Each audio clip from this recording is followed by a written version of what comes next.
Okay, so this video is about the chain rule.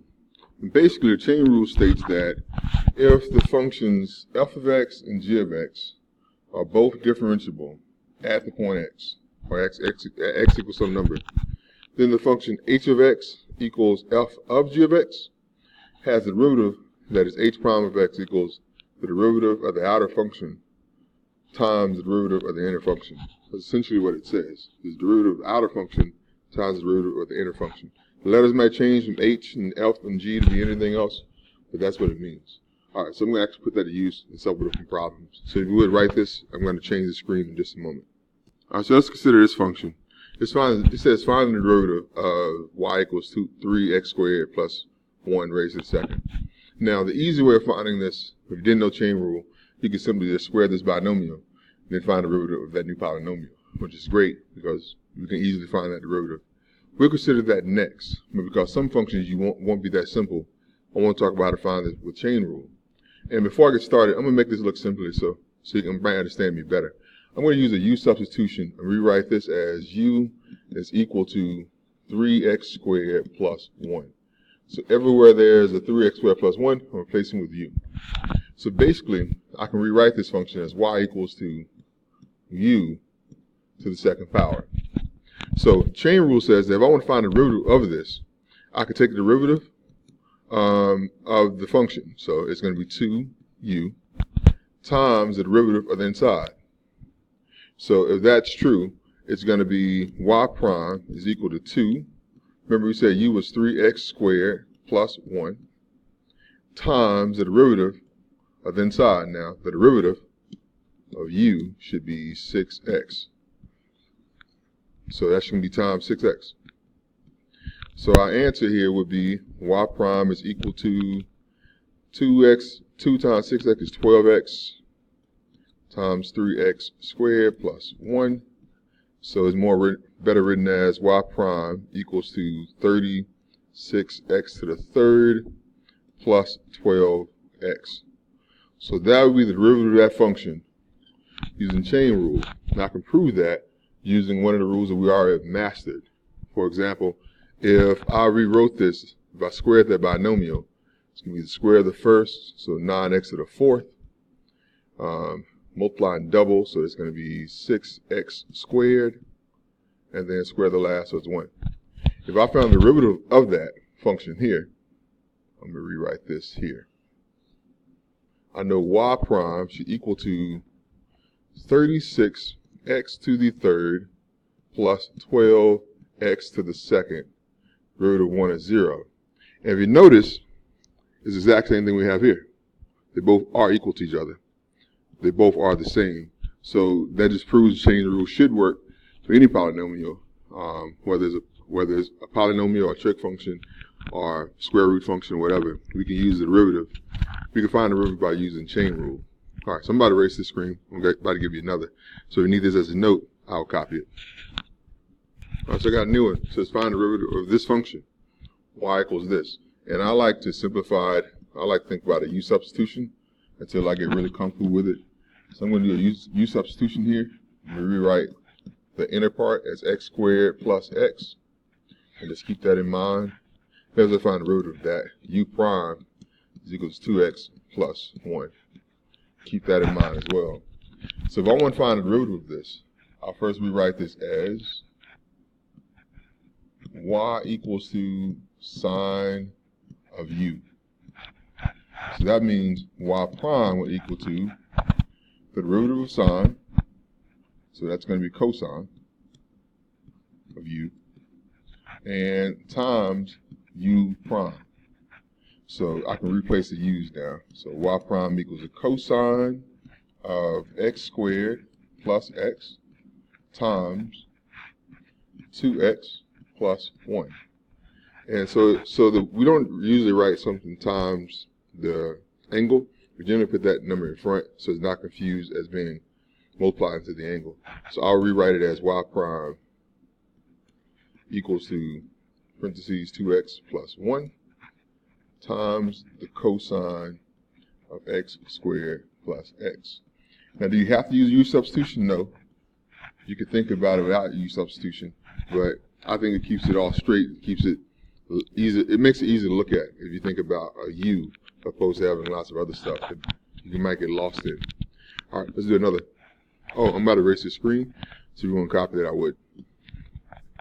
Okay, so write down this example, pause the video, and give it a shot on your own. See if you actually find the derivative of it. So pause the video and give it a shot, and then join us. If you gave it a shot, I would have thought about this as y equals to cosine of u, and I would have written someplace u equals to t squared plus 1, u prime is equal to 2t. So if that's true, I know that the derivative of this, y prime, should equal to, derivative of cosine is negative sine of u times the derivative of the inside. So it should be y prime equals to negative sine of t squared plus 1 times 2t.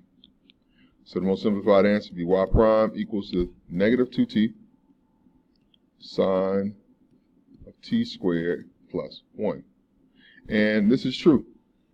And just for the record, we could have been using chain rule from the very beginning. Like in the very beginning, we first learned to find, let me erase this screen and talk about why this is useful for any derivative, not just derivative. We have composition of functions. So I'm about to erase this screen now. If you need to copy that, I would. All right, so let's consider a function that we already know the derivative of and why the chain rule can be applied to any function. All right, one we already know is this one, y prime of cosine of x. We've mastered this by now. We should know that's equal to negative sine of x. And that's what it is. It's true. We didn't have to consider chain rule.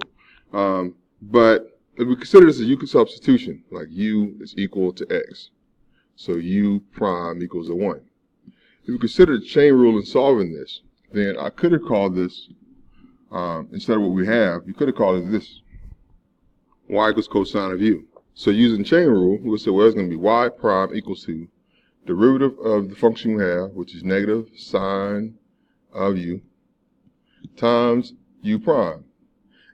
Because this case, u prime is 1, it never really changed it. So y prime will equal to negative sine of u still, or whatever u is. In this case, it would be x. So y prime would be negative sine of x, because the derivative of x was itself 1. So all the ones we had before now, the reason why we didn't consider chain rule, because it was set up in such a way that, so that if you took the derivative of the inner part, it was always 1. But if you had a problem that wasn't that, for example, all right, so before now I couldn't give you a function like this. I would only give you y equals sine of x. But now that you understand chain rule, we could consider this to be a u substitution there. U equals 2x. And for that matter, u prime equals 2. This is an x. U prime equal to 2. So y prime, or better yet, y will equal to sine of u.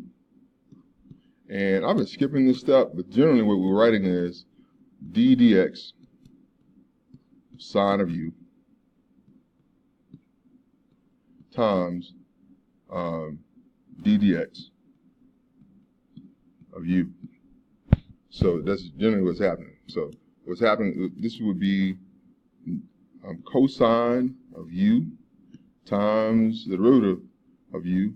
So that would be u prime. So that would be, replacing the u's, it would be cosine of 2x times 2, which is 2 cosine 2x. So that would be the derivative of it. And again, before now, all the x's would have had a 1 in front. Like this has a 1 in front, and we can easily find the derivative of it with a 1 in front. But now it might be a 2 in front, might be a decimal in front, might be a square root in front. We can find the derivative of that as long as we know that this is the chain rule happening, because you got one function composed into a different function. All right, a couple more examples. All right, so this example says find the slope of the line tangent. So we can put slope of the line tangent to the curve here, y equals sine to the 5th power x, at the place or at the point where x equals power of 2. So I will first reconsider that y equals sine to the 5th power of x I'll rewrite it as y equals sine of x all to the fifth power. Because that fifth power can be written either here or as the whole thing to the fifth power. So if that's true, then I would say u equals sine of x. So u prime is equal to cosine of x. So if that's all true, so y prime should equal to, well, let's first rewrite it with u. So y equals to u to the fifth. So y prime equals to 5u to the fourth times u prime. So the final answer should be y equals to 5 times sine to the fourth x times cosine of x. And that will be the derivative of the original function. So it says find the slope of the tangent line. The derivative is slope of the tangent line. Then they said find the slope of the tangent line at x equals power over 2. So essentially what you want to do is find the derivative. This is y prime, so it's the derivative. Then you want to evaluate power over 2 into that function. So I'm going to need some more space, so I'm going to erase some of this. So given that function, we want to find the derivative x is power over 2. So if that's true, since y prime equals to 5 sine to the fourth x times cosine of x, y prime at power over 2 is 5 times sine power over 2 to the fourth power times cosine of pi over 2. So y prime at power over 2 equals to 5 times, I want to say sine of power over 2 is 1 to the fourth. Subtract cosine of power over 2 is 0. So that output is simply 5. So that would be the slope of the tangent line here. Slope is 5. You could see this question written different ways. I wrote it as y prime at power over 2. You might see some books, or even in our textbook, rewrite that as this. I need to erase this, so you need to, if you need any of this, I'll pause the video and copy it all down. I'm about to erase a lot of this stuff. Just a minute ago, I wrote y prime at power over 2. Another way you could see that is, you could see it as dy dx, a bar here, x equals power over 2. So all of those mean y prime at power over 2. You might see it as f prime of power over 2 or g prime power over 2. Any of those things means the derivative of y with respect to x at the value x equals power over 2. So it means evaluate power over 2 into the derivative function for all the x's. All right, I think that's all I have. Good luck.